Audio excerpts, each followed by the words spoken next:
السلام عليكم ورحمة الله تعالى وبركاته الحمد لله رب العالمين وبه نستعين ولا حول ولا قوة إلا بالله العلي العظيم رب زدنا علما وارزقنا فهما وعلمنا ما جهلنا وذكرنا ما نسينا يا ذا الجلال والإكرام اللهم نفعنا بعلومنا في دارين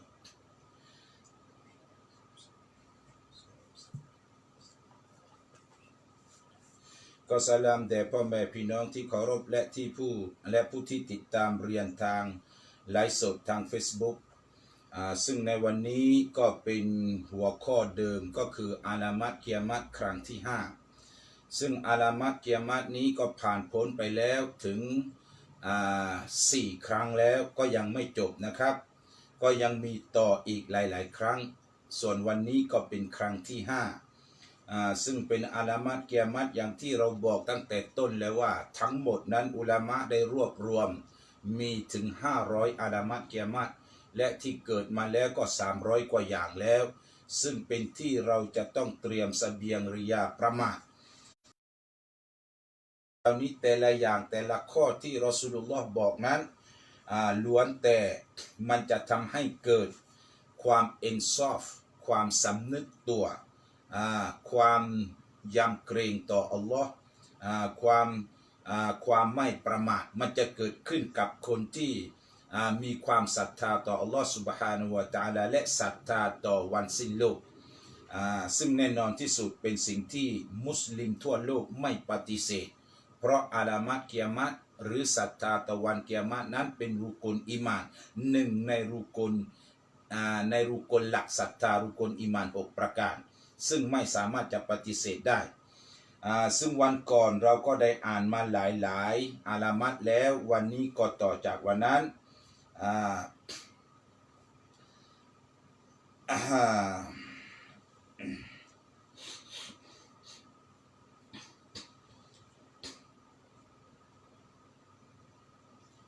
ซึ่งครั้งล่าสุดวันก่อนอาลามัตกิยามัตนั้นก็คือเป็นการห้ามจากอัลลอฮฺซุบฮานะฮูวะตะอาลาไม่ให้บรรดาชัยาฏีนบรรดาชัยฏอนนั้นขึ้นไปบนพินผ่านบนฟากฟ้าและวันนี้ก็ต่อจากวันนั้นdan banyak derahko akan dua ibu bapa นี่ก็เป็นอาลามัตกิยามัตหนึ่งเช่นเดียวกันก็ถือว่าเป็นอาลามัตกิยามัตเล็กแต่เล็กก็น่าสะพรึงกลัวนะครับ banyak derahko akan dua ibu bapa มากด้วยการทรยศต่อ2 บิดามารดาซึ่งรอซูลุลลอฮ์บอกในยุคอาคิรซามานนี้ในยุคใกล้กิยามัตนี้ผู้คนจะไม่ให้ความเคารพบิดามารดาเท่าที่ควรทางที่พอเวลาถามว่ารักไม่มะกะปะรักแน่นอนในขณะที่ปากนั้นว่ารักบิดามารดาแต่มีจำนวนไม่น้อยที่ทรยศต่อบิดามารดาซึ่งการทรยศต่อบิดามารดานั้นนอกจากจะถือว่าเป็นบาปใหญ่แล้วมันยังเป็นอาลามัตกิยามัตซึ่งในยุครอซูลุลลอฮ์นี้น้อยคนที่จะหาคนทรยศบิดามารดาน้อยมากทำไมครับเพราะรอซูลุลลอฮ์ย้ำเตือนอยู่เสมอแม้กระทั่งชายหนุ่มคนหนึ่งเสนอตัวเองยารอซูลุลลอฮ์ผมจะออกรบกับท่านด้วยในวันพรุ่งนี้ทีนี้รอซูลุลลอฮ์ก็รู้ว่าชายหนุ่มผู้นี้เนี่ยอยู่กับมันก็เลยถามว่าและมารดาของท่านละมะของท่านแม่ของท่านอยู่กับใครชายหนุ่มผู้นั้นก็เลยบอกว่าปล่อยให้ท่านอยู่คนเดียวก่อนรอซูลุลลอฮ์ตอบว่าไงครับพี่น้องรอซูลุลลอฮ์ตอบว่าเจ้าไปดูแลมะเจ้านั้นจะได้ผลบุญมากกว่าการออกรบในซาบิลิลลาห์ด้วยซ้ำไปเห็นไหมครับนั่นจะบ่งบอกว่าในหลักศาสนาอิสลามนี้ให้ยกให้เทิดทูน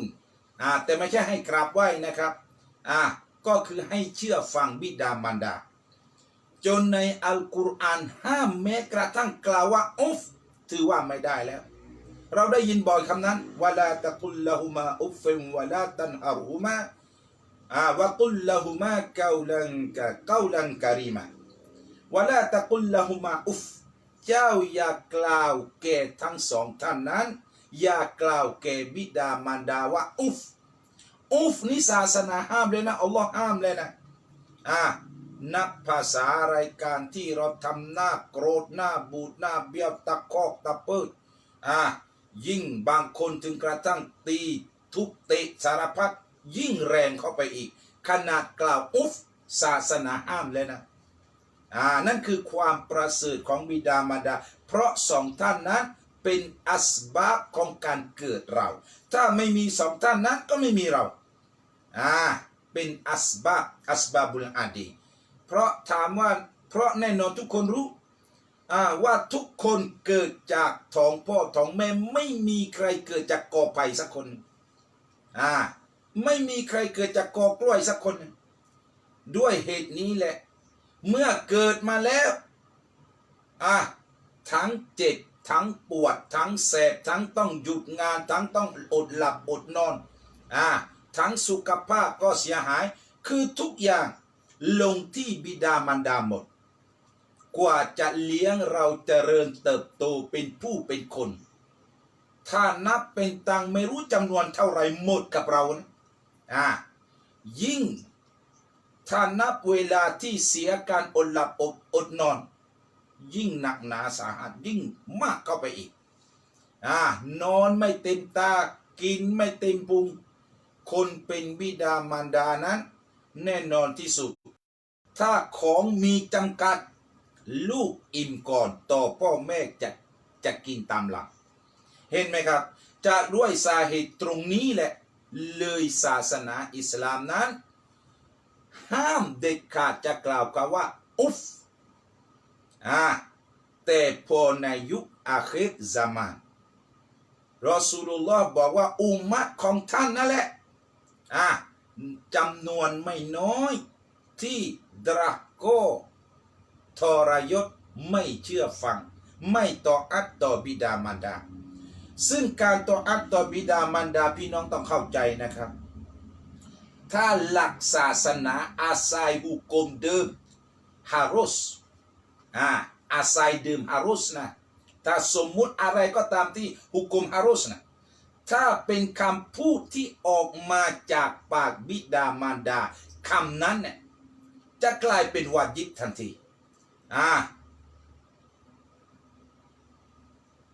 ละหมาด5 เวลาไอ้นั้นวาญิบตั้งแต่ต้นบิดามารดาใช้ไม่ใช้เราวาญิบต้องละหมาดพี่น้องต้องเข้าใจด้วยนะส่วนสิ่งที่ฮารุสทั้งหลายนั่นจะไปนู่นจะนั่งหรือจะยืนจะเดินจะกินนู่นกินนี่ฮารุสอนุญาตแต่ถ้าบิดามารดาบอกว่ากินนั่นนะลูกที่นี่และกลายเป็นวาญิบต้องกินนั่นฮุกมจะกลายเป็นวาญิบทันทีทำไมกลายเป็นเข้าในคำว่าต่ออัตต่อบิดามารดาแต่ต่ออัตตัวนี้จะใช้ไม่ได้เมื่อคำสั่งออกมาขัดแย้งกับศาสนายังไงครับป้าบอกว่าไปลักใบท่อมหลังบ้านผู้ช่วยนะดึกปัญญามีคนไหมซึ่งการลักศาสนาอิสลามห้ามการขโมยถามว่าวาญิบไม่ต้องต่ออัดไม่ได้ต่ออัดไม่ได้เรื่องนั้นแต่ถ้าสิ่งที่ศาสนาอนุญาตต้องต่ออัดทันทีป้าบอกว่าไปซื้อน้ำแข็งเปล่าหน่อยลูก5 บาท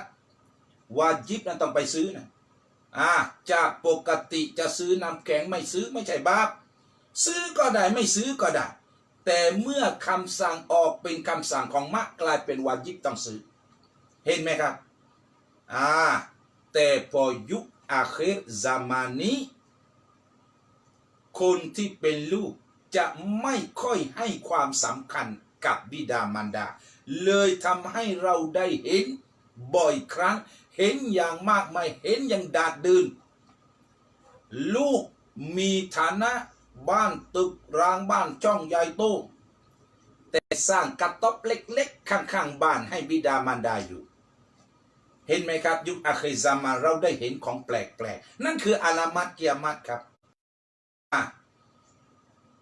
คนที่เป็นลูกกินสารพัดอาหารของกินผลไม้รากไม้หลากหลายชนิดสารพัดแกงน้ำนู่นน้ำนี้แต่บิดามารดาอยู่ข้างบ้านกระต๊อบเล็กๆกินกับน้ำตานี่คือยุคอาคิรซามานซึ่งสิ่งเหล่านี้เนี่ยรอซูลุลลอฮ์บอกตั้งแต่ 1,400 กว่าปีมาแล้วเราได้ประจักษ์ในยุคของเรายิ่งเราประจักษ์อาลามัตกิยามัตยิ่งมากทำให้เรารู้ว่าทำให้เราอยากเก่งเพิ่มขึ้นว่าแท้จริงมุฮัมมัดบินอับดุลลอฮ์บินอับดุลมุตตะลิบบินฮาชิมบินอับดุมานัฟคือศาสดาของอัลลอฮ์ซุบฮานะฮูวะตะอาลาท่านไม่ใช่อุปโลกตัวเองมาเป็นศาสดาเพราะทุกอย่างที่ท่านพูดทุกอย่างที่ท่านบอกเกิดขึ้นเป๊ะเป๊ะเป๊ะเป๊ะเป๊ะนั่นคือสิ่งที่เป็นจริงนะครับดูต่อนอกจากจะbanyak derahka ibu bapa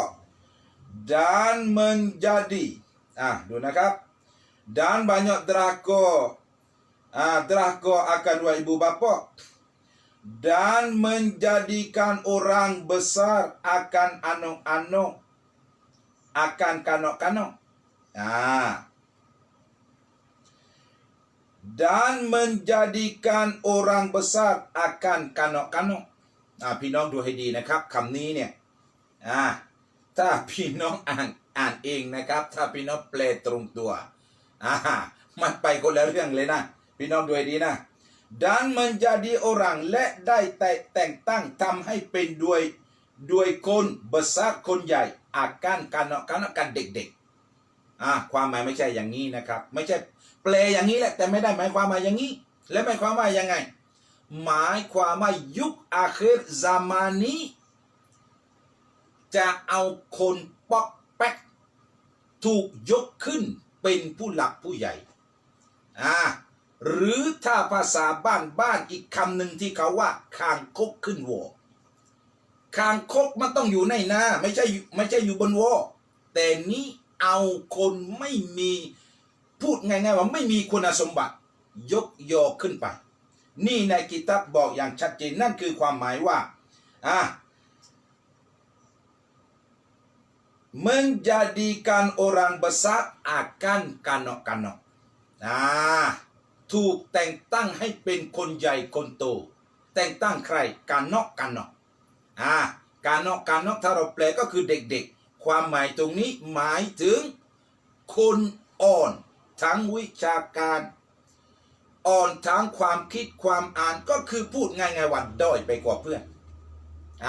อายุก่อนน้อยความรู้ก่อนน้อยแต่ถูกยกยอปอปัดนั่นคือในยุคอาคิรซามานพี่น้องความเป็นอาวุโสความอัดเดนในหลักศาสนาอิสลามให้ความสำคัญนะครับพี่น้องก็คงจำได้นะสมัยรอซูลุลลอฮ์ศ็อลลัลลอฮุอะลัยฮิวะซัลลัมเสียชีวิตนั้นใครอาวุโสกว่าเพื่อนในบรรดา4คอลิฟะห์แน่นอนเป็นที่รู้กันทุกคนอบูบักรอัสซิดดีกรอฎิยัลลอฮุอันฮุอาวุโสกว่าเพื่อนเพราะอบูบักรอัสซิดดีกเนี่ยในประวัติศาสตร์บอกอายุของท่านแก่พรรษากว่านบี1 รอบแก่กว่ารอซูลุลลอฮ์ถึง12 ปีเลยเมื่อรอซูลุลลอฮ์หลับตาไปสวรรคตไปคนที่แทนก็คืออบูบักรอัสซิดดีกรอฎิยัลลอฮุอันฮุถามว่ามีใครค้านหรือเปล่าการที่อบูบักรเป็นคอลิฟะห์ไม่มีครับในสมัยนั้นไม่มีนะครับไม่มี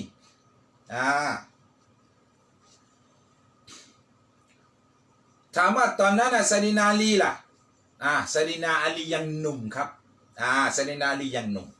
เพราะตอนที่รอซูลุลลอฮ์ย้าย อันนี้หัวซุกหัวซุนจากการจ้องทำลายการที่จะพวกมุชริกเนี่ยลงมติจะฆ่ารอซูลุลลอฮ์จะประหารรอซูลุลลอฮ์จะปลงประชนรอซูลุลลอฮ์เลยต้องหนีไซดีนาอาลีพึ่งสัก10 ขวบนอนบนเตียงแทนรอซูลุลลอฮ์ในขณะที่ตอนนั้นรอซูลุลลอฮ์นั้นอายุ53 ปีแล้วในขณะที่อบูบักรนั้น40 กว่าปีแล้ว60 กว่าปีแล้วเห็นไหมครับ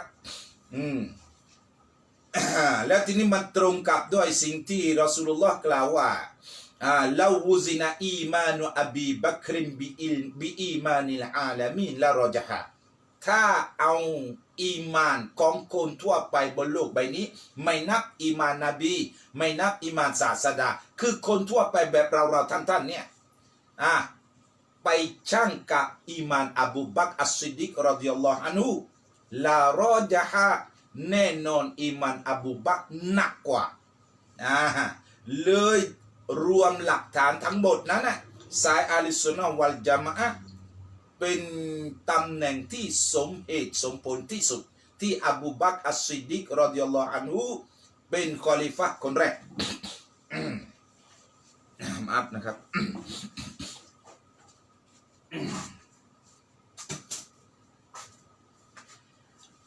แล้วทีนี้เรามาดูต่อครับ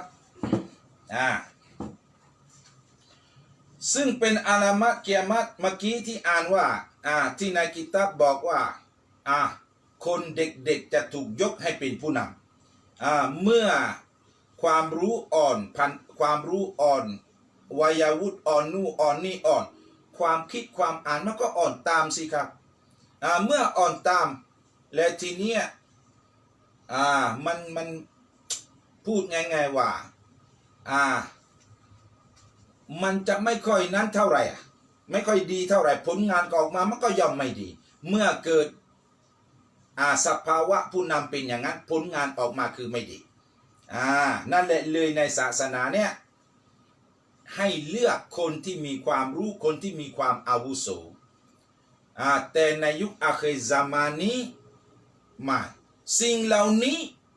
ถูกมองข้ามซึ่งการมองข้ามคำสั่งของศาสนานั้นเป็นการดึงบาโลของอัลลอฮ์ลงมาแต่เราเข้าข้างตัวเองหาเป็นไรไหมนี่คือมนุษย์ในยุคสมัยปัจจุบันมักจะเข้าข้างตัวเองท่านอย่าเข้าข้างครับศาสนาเป็นอย่างไรต้องเป็นอย่างนั้นถ้าเราจะชั่วสักทีเราชั่วส่วนตัวอย่าทำให้ศาสนาเสียหายอย่าทำให้กฎกติกาที่อัลลอฮ์ได้วางไว้อัลลอฮ์ได้ส่งมาผ่านศาสดาต้องพลอยเสียหายไปด้วยนั่นคืออาลามะกิยามะฮ์ครั้งสุดท้ายเมื่อกี้ที่ข้อสุดท้ายเมื่อกี้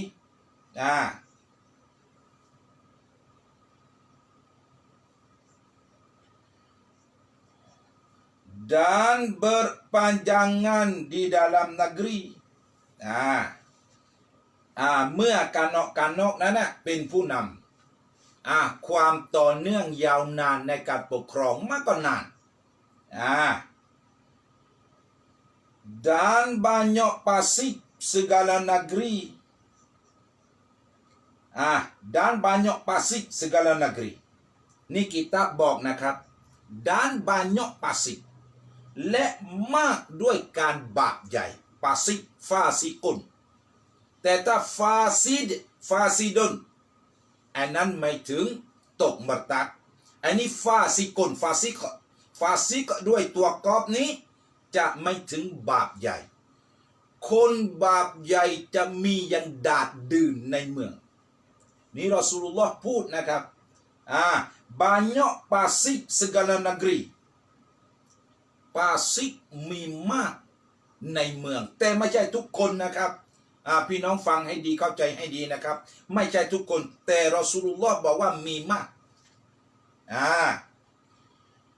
dan banyak fitnah di dalamnya dalam negeri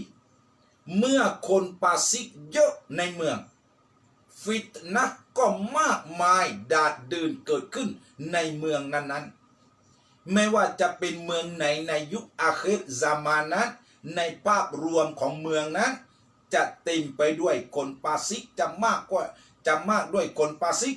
และจะดาดดื่นด้วยอบายมุขจะดาดดื่นด้วยฟิตนะห์พี่น้องครับฟิตนะห์ในยุคพวกเรานี้น่ากลัวจริงๆนะครับฟิตนะห์ในหลายแง่หลายมุมจนกระทั่งในบางแห่งนะครับคนมีกระตังคนมีสตังแต่ไตมันเสียไปเช็คแล้วหมอบอกแล้วว่าไตเสียถ้าท่านจะให้แข็งแรงท่านต้องเปลี่ยนไตนะไปติดต่อที่โรงพยาบาลเพื่อจะหาไตหรือรอรับบริจาคมันนานจ้างเด็กสาวหน้าตาดีไปเที่ยวในเทคแล้วทีนี้ไปหลอกแขกผู้ชายพาเข้าโรงแรมแล้วใส่ยาสลบในน้ำดื่มเมื่อแขกคนที่พาผู้หญิงไปก็ดื่มปรากฏว่าหลับลึกสลบสลายก็จะโทรบอกเจ้านายว่านี่เรียบร้อยแล้วครับท่านแล้วทีนี้นายท่านก็บอกแพทย์มือฉมังเข้าไปได้เลยผ่าตัดปุ๊บนิดเดียวเอาไตออกมาเย็บปกติจนกระทั่งคนที่ถูกทำแบบนั้นตื่นต่อเช้ารู้สึกแสบมันอะไรนี่เห็นไหมครับแต่ว่าตายไหมครับไม่ตายแต่ตายไปแล้วครั้งหนึ่งเห็นไหมครับคือฟิตนะห์มันสามารถเกิดขึ้นได้ถึงขนาดนั้นในยุคปัจจุบันในยุครอซูลุลลอฮ์มีไหมครับฟิตนะห์แบบนั้นไม่มีแต่ในยุคนี้มากเสียเหลือเกินฟิตนะห์เยอะจริงๆฟิตนะห์ฟิตนะห์แม้กระทั่งบัตรประชาชนของเราถ่ายสำเนาบัตรไปสมัครงานแทนที่จะได้งานนอกจากไม่ได้งานทีหนึ่งแล้วอยู่ไปติดหนี้ธนาคาร10 ล้านเราไปเมื่อไรปรากฏว่าเพื่อนเอาสำเนาเราเนี่ยไปทำธุรกรรมทางการเงินเรียบร้อยแล้วนั่นคือฟิตนะห์ในยุคอาคิรซามานและมีอีกเยอะแยะตะแปะสมุดมีอย่างดาดดื่นนั่นแหละสิ่งที่รอซูลุลลอฮ์บอกอาลามัตกิยามะฮ์จะเกิดขึ้นในยุคอาคิรซามานวันนี้ยุคพวกเราเห็นได้ตำตาเราสามารถได้ยินอย่างมากนั่นแหละพี่น้องลองเช็คดีครับว่าจริงอย่างที่กิตาบบอกหรือเปล่าจริงอย่างที่รอซูลุลลอฮ์บอกหรือเปล่านี่ผมไม่ได้มุสานะครับผมไม่กล้าจะมาพูดแบบอื่นกิตาบว่าแบบนี้ผมก็ต้องว่าแบบนี้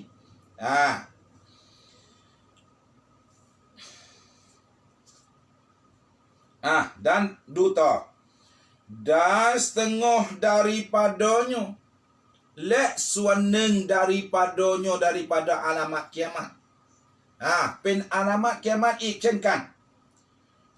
meminum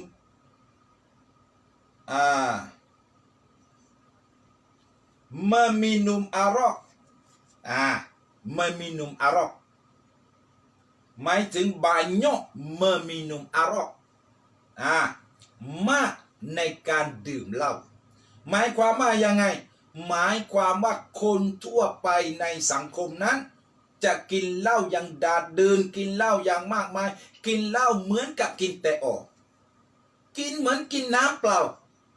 แต่ไม่ใช่ทุกคนนะครับพี่น้องฟังให้ดีนะครับนี่ไม่ใช่ทุกคนนี่ผมย้ำตลอดไม่ใช่ทุกคนนะครับแต่มีจำนวนไม่น้อย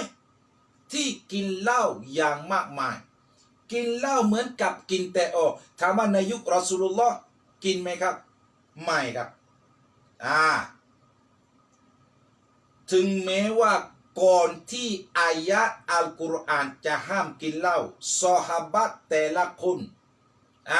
กินเหล้าเหมือนจะทุกคนไม่ว่าจะเป็นอบูบักรไม่ว่าจะเป็นไซดีนาอุมัรไม่ว่าจะเป็นไซดีนาอาลีแต่พออายะห์อัลกุรอานประทานลงมาห้ามกินเหล้าคนเหล่านั้นหยุดกึกตั้งแต่นั้นเป็นต้นมาแม้แต่หยดเดียว ก็ไม่สามารถเข้าปากพวกนั้นอีกแล้วนั่นคืออีมานที่แข็งแกร่งคนในยุคซอฮาบะห์อีมานที่แข็งแกร่งแต่พอในยุคเราเขาบอกให้เลิกเดี๋ยวหักมันจะหักทีเดียวไม่ได้ต้องทยอยเลิกมันจะอ้างอย่างนั้นแหละพอบอกว่าจะทยอยเลิกลดทีละนิดทีละนิดผลสุดท้ายได้ลดไหมยังกินเหมือนเดิมมาแหละจะไปหยุดก็ต่อเมื่อรู้สึกไม่สบายไปหาหมอหมอบอกว่าท่านต้องหยุดกินเหล้านะถ้าท่านยังกินเหล้านะอีกไม่เกิน3 เดือนท่านตับแข็งตายนั่นต่อคิดต่อที่จะหยุดหมอห้ามต่อจะหยุดทั้งที่อัลลอฮ์ห้ามไม่กลัวไม่หยุดเห็นไหมครับนี่คือคนยุคอาคิรซามานแต่ในยุครอซูลุลลอฮ์อัลลอฮ์ห้ามปุ๊บหยุดกึบหมอไม่ต้องบอกเมื่อศาสนาห้ามฉันหยุดทันทีแต่นี่มาศาสนาห้ามตั้งนานแล้วไม่หยุดแต่พอหมอบอกว่าหยุดนะท่านนะไม่งั้นท่านจะเป็นโรคไตท่านจะเป็นตับแข็งนะหยุดกึบเลยเห็นไหมครับแล้วตกลงว่าท่านกลัวหมอหรือว่าท่านกลัวอัลลอฮ์กันแน่นี่ครับในยุคอาคิรซามานจริงๆแล้วความเป็นมุมินของเรานี่เราต้องกลัวเจ้าชีวิตคือใครก็คืออัลลอฮ์สร้างเราอัลลอฮ์ให้ชีวิตอัลลอฮ์ให้ริสกีต้องกลัวคนนั้นครับไม่ใช่ไปกลัวหมอซึ่งในยุคอาคิรซามานนั้นนบีบอกว่าบานยกมินุมอารอ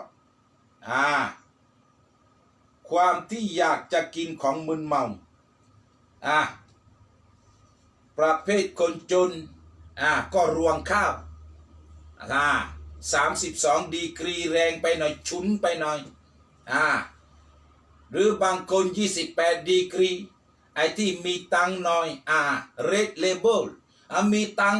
อีกแบล็กเลเบลมีตังเข้าไปใหญ่ตำแหน่งก็สูงรายได้เยอะมหาศาลวายขวดละ100,000จะกินนี่ด้วยนี่คือความเป็นมนุษย์ในยุคอาคิรซามานที่รอซูลุลลอฮ์บอกว่าบานยมินุมอารอนอกจากมันจะฮารามแล้วบาปใหญ่แล้วมันเป็นอาลามะเกียรตินะครับพี่น้องและที่น่ากลัวยิ่งกว่าอีกพอเรากินเข้าไปแล้วเนี่ยมันจะกลายเป็นเลือดเป็นเนื้อบาปนี้มันจะแบ่งเป็น2 ชนิด2 ประเภทนะครับพี่น้องจะแบ่งเป็น2 ประเภทบาปชนิดแรกเนี่ยเราปฏิบัติมาแล้วมันจะไม่เป็นเลือดเป็นเนื้อบาปชนิดที่2เวลาเรากระทำมันปฏิบัติมันจะเป็นเลือดเป็นเนื้อนี่พี่น้องต้องคิดนะต้องตระหนักให้ดีนะครับพี่น้องถ้าเราเป็นคนนับสูแรงเรานับสูเยอะเราจะทำบาปสักทีเราให้เลือกสักนิดหนึ่งเลือกที่บาปที่ไม่เป็นเลือดเป็นเนื้อนี้ผมไม่ใช่ส่งเสริมให้ท่านไปทำบาปนะนี่ผมจะบอกว่าถ้าท่านอยากจะทำให้เลือกไม่ใช่ส่งเสริมนะถ้าจะให้ดีพอว่าบาปท่านหยุดเลยนะดีที่สุดถามว่าทำไมที่ผมบอกว่าบาปที่ไม่เป็นเลือดเป็นเนื้อสักวันหนึ่งเราสำนึกตัวเรารู้สึกตัวเราเตาบัตได้ง่ายและมันไม่ส่งผลถึงลูกถึงหลานส่วนบาปที่เป็นเลือดเป็นเนื้อมันต่อเราเตาบัตไปแล้วเนี่ยมันจะส่งถึงลูกถึงหลานนะครับลูกเราเลือดใครล่ะหลานเราเลือดใครล่ะเห็นไหมครับบาปที่เป็นเลือดเป็นเนื้อก็บรรดากินของฮารอมทั่วไปไม่ว่าของฮารอมด้วยการลักขโมยหรือของฮารอมด้วยการจี้ปล้นด้วยของฮารอมด้วยการช่อฉนของฮารอมด้วยการกินของมึนเมาสิ่งเหล่านั้นนอกจากจะได้บาปแล้วมันจะทำให้เป็นเลือดเป็นเนื้อ ซึ่งสิ่งนี้แหละที่รอซูลุลลอฮ์กล่าวว่ากุลลุละห์มินนบะตะมินัลฮารอมฟันนารุเอาลาบิฮิกุลลุละห์มินทุกเลือดเนื้อละห์มินแปลว่าเนื้อนาบะตะมินัลฮารอมินที่มันเจริญเติบโตมันงอกเงยออกมาจากสาเหตุกินของฮารอมฟันนารุเอาลาบิฮิไฟนรกนี่ชอบนักกับมันไฟนรกชอบจริงๆกับมันเป็นเหยื่อไฟนรกที่ไฟนรกชอบที่สุดและพอสักวันหนึ่งเราแก่ตัวเราเตาบัตมันเตาบัตยากพี่น้องไม่ใช่เตาบัตไม่ได้นะกินเหล้าเตาบัตได้นะแต่มันยากเพราะมันเป็นเลือดเป็นเนื้อซะแล้วล่ะและในวัยที่เรากินมาตลอดกี่ปีลูกเรามีกี่คนแล้วล่ะจะส่งผลทำให้ลูกเราดูก็มันไม่ใช่โง่เนี่ยมันก็ฉลาดเหมือนลูกเพื่อนเนี่ยและทำไมอวัดดูฮามันท่องไม่จำทำไมยาซีนมันท่องอะไรเป็นปียังไม่จำสาเหตุอะไรครับสาเหตุเพราะว่าเลือดที่ถ่ายเทออกไปนั้นเป็นเลือดที่ไม่บริสุทธิ์สงสารเด็กครับทั้งที่ลูกเราส่งเรียนฟัรดูอินนะเราส่งลูกเราเหมือนกันลูกคนอื่นแต่ทำให้มันทึบจังแต่พอเวลาเรียนวิชาเกี่ยวกับดุนยามันไปได้นี่มันก็ไม่ได้โง่นี่แต่พอวิชาศาสนาทำไมมันสอบติดสอบตกประจำติดรอประจำต้องแก้ประจำนั่นคือต้นเหตุนะครับจนกระทั่งบางคนไม่มีเงินจะไปซื้อดีกรีเท่านู้ดีกรีเท่านี้อุตส่าห์ไปเอาพืชผักมาผสมต้มให้มันเมาซะนี่เห็นไหมครับในยุคอาคิรซะมานเป็นสิ่งที่รอซูลุลลอฮ์บอกในยุคนู้เรามองเห็นชัดเจนในยุคนี้เลิกได้ท่านก็พยายามเลิกแต่ครับมันไม่ดีกับเราทุกอย่างที่ศาสนาห้ามไม่มีผลดีกับเราแน่นอนและทุกอย่างที่ศาสนาใช้สิ่งนั้นมีคุณประโยชน์กับเราอย่างไม่ดูต่อ dan banyak perempuan dan sedikit laki-laki Rasulullah yang บอกต่ออีกในยุคอาคิรซามานี้ banyak perempuan sedikit laki-laki จะมีเยอะผู้ชายจะมีจำนวนน้อยในยุครอซูลุลลอฮ์ผู้ชายเยอะนะครับแต่ในยุคอาคิรซามานี้ผู้หญิงเยอะผู้ชายน้อยพี่น้องนึกสภาพดูนะครับพี่น้องดูอัตราการเกิดแต่ละประเทศแต่ละจังหวัด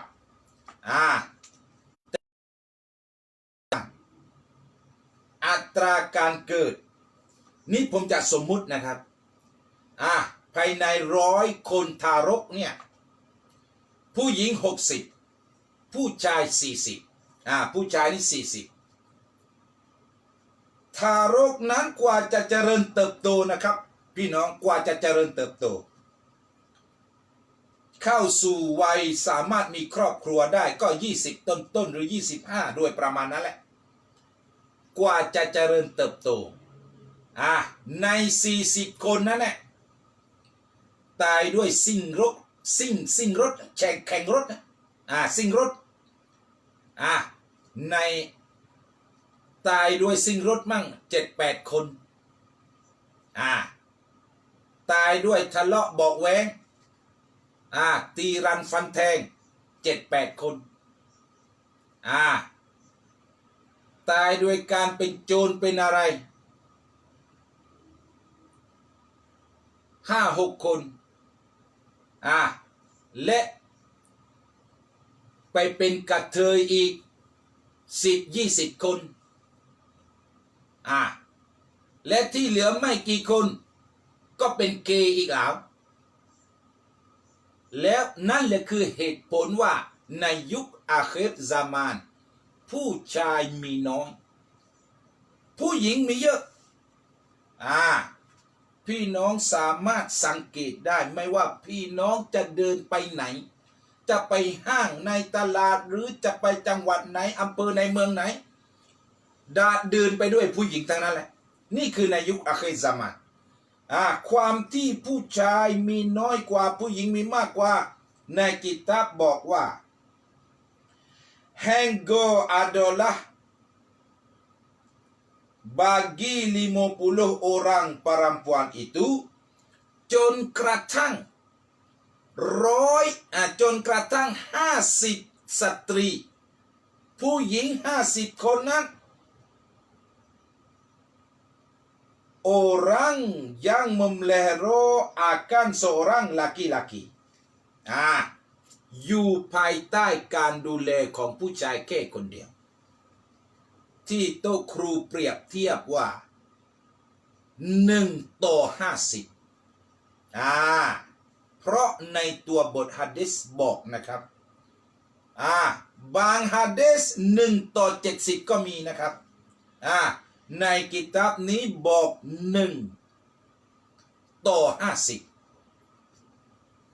นั้นจะบ่งบอกว่าสิ่งที่รอซูลุลลอฮ์บอกกำลังเกิดขึ้นเรากำลังประสบอยู่เรากำลังเห็นอย่างดาดดื่นเยอะจริงๆผู้หญิงแต่ถ้าเราจะมาหาในความเป็นกุลสตรีล่ะในจำนวนมากมายเหล่านั้นค่อนข้างจะหายากยิ่งถ้าจะหาผู้หญิงซอลิฮะห์ยิ่งยากเข้าไปใหญ่นี่คือในยุคอาคิรซามานแต่ในยุครอซูลุลลอฮ์คนที่เป็นภรรยาจะขึ้นเสียงกับสามีไม่กล้าหรอกครับไม่ใช่กลัวสามีนะกลัวอัลลอฮ์มินำซ้ำแต่ละครั้งที่สามีจะออกไปทำมาหากินคนเป็นภรรยาจะบอกเหมือนจะทุกวันทางที่สามีเป็นคนดีแล้วนะไม่ใช่คนโลยจ้อยไม่ใช่คนเกเรนะเป็นคนดีนี่แหละแต่ภรรยาย้ำเตือนตลอดโอ้บังเอ้ยบังเอาเฉพาะของฮาลาลนะบังนะถ้าไม่มีของฮาลาลบังไปเจอของฮารอมบังอย่าไปสนใจมันไม่ได้ของฮาลาลบางกลับมามือ10 นิ้วก็ไม่เป็นไรน้องจะไม่ว่าเลยมินำซ้ำซอฮาบียะห์ผู้หญิงนั้นนะยังบอกว่าอัสบิรุอะลัลจุอ์วะลัมอัสบิรอะลันนาน้องเนี่ยฉันเนี่ยอดทนได้กับความหิวแต่น้องนี้วะลัมอัสบิรอะลันนาแต่น้องไม่สามารถจะอดทนกับความร้อนของไฟนรกเห็นไหมครับทางที่ซอฮาบะห์ผู้เป็นสามีนั้นคนเกเรหรอมาดีกว่าเราตั้งหลายเท่าอีกแต่คนเป็นภรรยาเตือนแล้วเตือนอีกบอกแล้วบอกอีกวันนี้ก็บอกพรุ่งนี้ก็บอกเมื่อวานก็บอกย้ำเตือนกันการเตือนในความดีทุกครั้งที่เราเตือนมลาอิกะฮ์จะบันทึกความดีนะครับเราอย่ามองข้ามนะ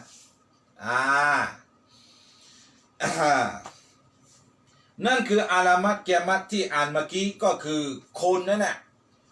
ผู้หญิงจะเยอะกว่าผู้ชายจนในกิตาบนี้บอก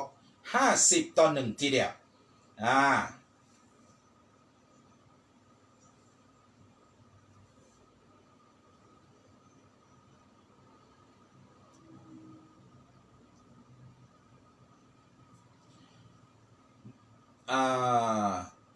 dan setengah daripadanya และส่วนหนึ่ง daripadanya daripada alamat kiamat ก็เป็นอาลามัตกิยามะฮ์อีก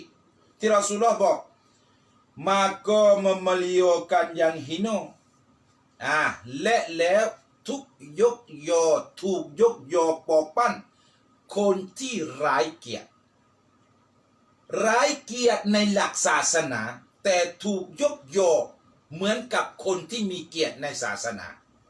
พี่น้องฟังให้ดีนะครับยังไงมีเกียรติในศาสนายังไงไร้เกียรติในศาสนาพี่น้องต้องเข้าใจนะครับ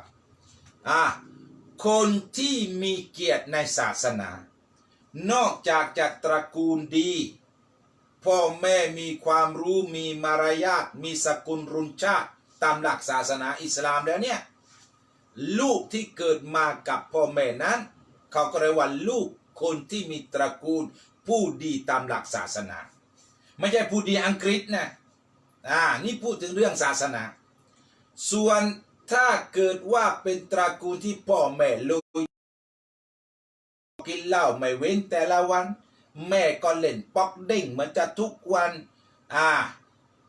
เอาทุกงวดหวยใต้ดินมั่งเบอร์บนดินมั่งลูกที่เกิดมานั่นนะ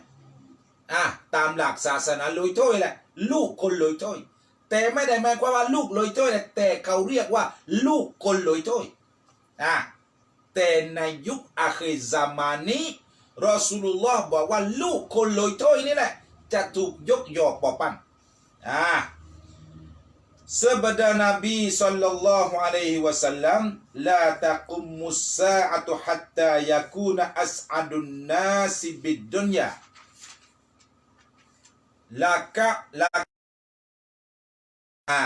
นี่เป็นหะดีษที่รอซูลุลลอฮ์กล่าวartinya tiada berdiri kiamat จะไม่บังเกิดวันเกียรติHenggo adalah sebaik-baik manusia dengan dunia itu sejahat-jahat dari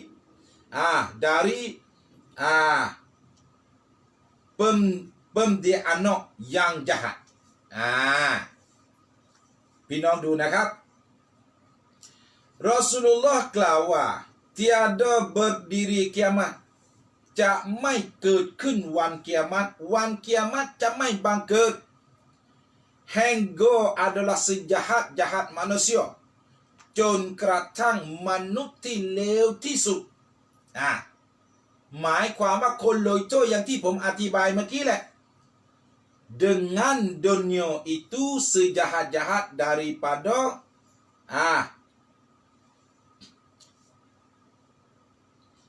daripada anak yang jahat ก็คือจนกระทั่งลูกของคนชั่วเนี่ยจะถูกยกยอปอปั้น